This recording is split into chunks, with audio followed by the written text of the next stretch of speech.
Hello, I'm Amar. I'm gonna demo tuition escrow from the front end. So I already connected to the wallet. Let's test it.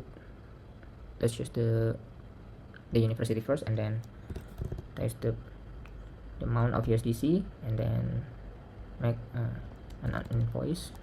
We can make it something like this, 003, I think, and then pay. First, it will ask the token allowance. It need to approve. And then the second, it will start to execute the initialize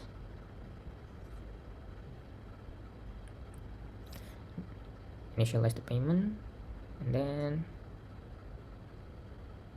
it will ask for a deposit, the amount, deposit the payment, and then the admin panel is only opened for me because I use it as the admin address, my wallet. So this is the pending, and this is the completed stuff. This is the refunded, the released. Let's test for the release first.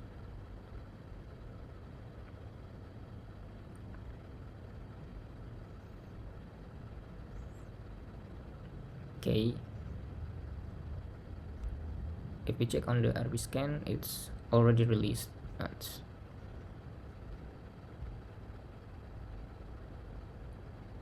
okay. Now after it's refreshed, it's already updated. It's already completed. It's released. As the GraphQL for the indexing, so it will store the data, and it will show the updated status for the payments. Okay.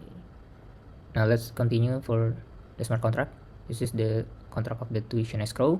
I use the enum for the payment status, and I use the struct to store the payment and the event, then the custom error.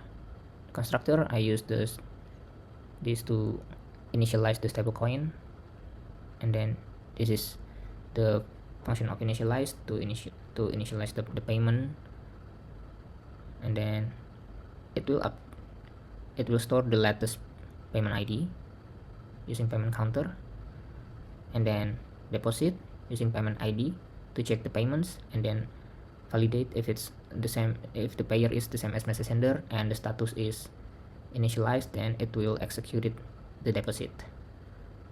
It will transfer the amount of USDC or stablecoin to this contract escrow, and then it's release and refund.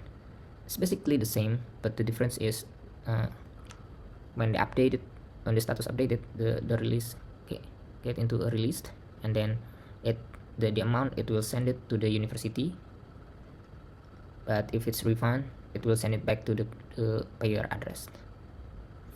Okay, and then the unit test. Yeah, this is the test for the initialize, for the deposit, for the release, for the refund, and this is to check if the payer is the same as the message sender, and this is the test to check if for the reentrancy attack. I used to make the mock contract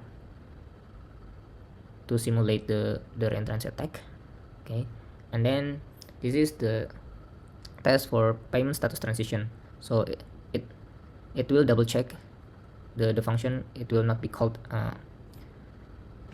more than one times. Like this, the deposit, it's only working for one time for the same payment, and if it's called for the second time, it will expect revert. And also the deposited payment, it simulated for the release, and then for the second release, it for the same payment ID, it will expect the revert. Okay, and this is the GraphQL that I used.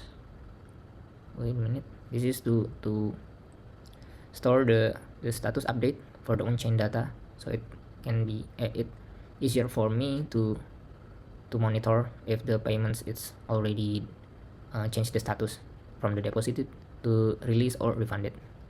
I think that's it. Thank you.